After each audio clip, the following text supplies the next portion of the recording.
E aí, meu povo, tudo bem?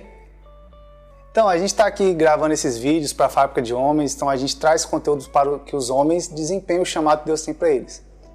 Só que às vezes a gente falar sobre esses temas, fica parecendo que a gente está trazendo um monte de regras, um monte de coisa que a pessoa deveria fazer, um monte de obrigações.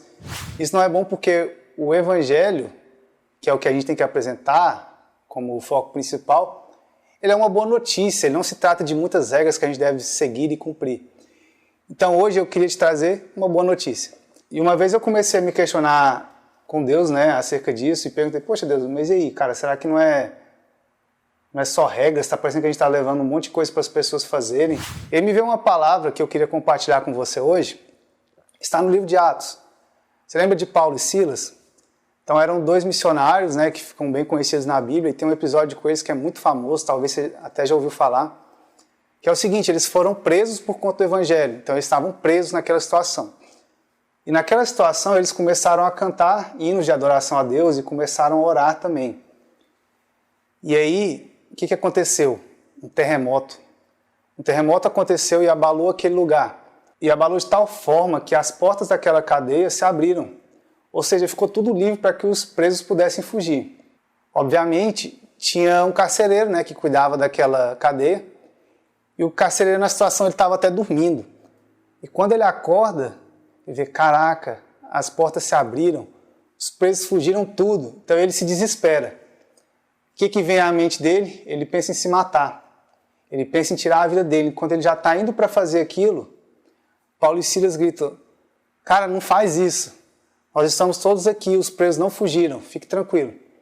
Eu imagino o que levou aquele carcereiro a tomar aquela atitude. O que acontece perante isso, cara?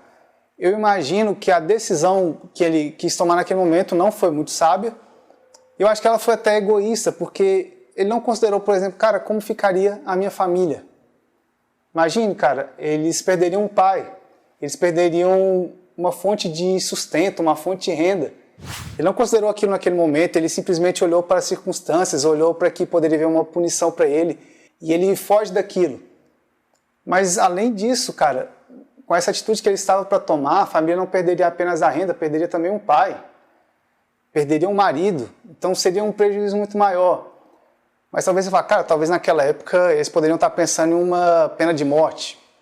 Tá, ok, deixasse então que as autoridades competentes julgassem e executassem se fosse o caso.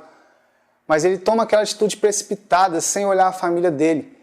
E quando Paulo e Silas olham para ele e falam, cara, não faça esse mal a você, nós estamos todos aqui, ele toma uma atitude muito rápida e fala, o que eu posso fazer para ser salvo? E olha só, ele se preocupa agora com a salvação dele. Então, novamente, ele está se preocupando apenas com ele.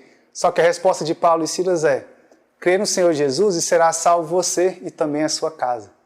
Aquele homem tinha falhado como um profissional, tinha falhado como um pai de família, mas agora o Evangelho estava chegando a ele, e sem esforço algum, sem que ele pensasse que ele precisava melhorar como pai, como profissional, o Evangelho já oferece a resposta para ele.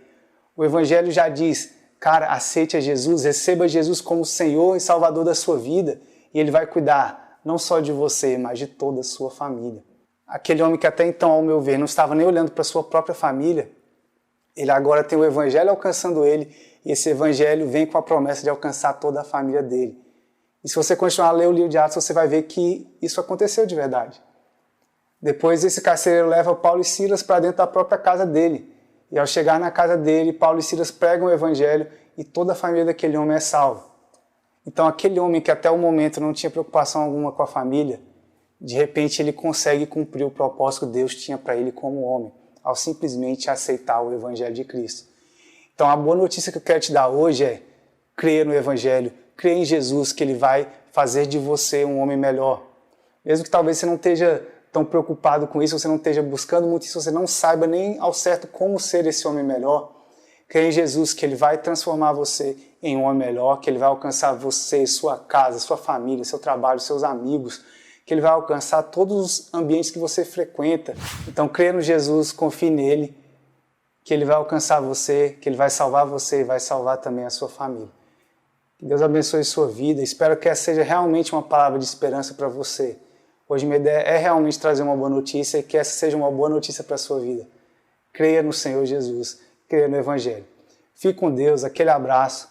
Compartilhe esse conteúdo com alguém que você gosta, que você ama e que acha que precisa dessa boa notícia. Comenta algo aqui. E lembre-se sempre que homem que é homem tem o caráter de Cristo.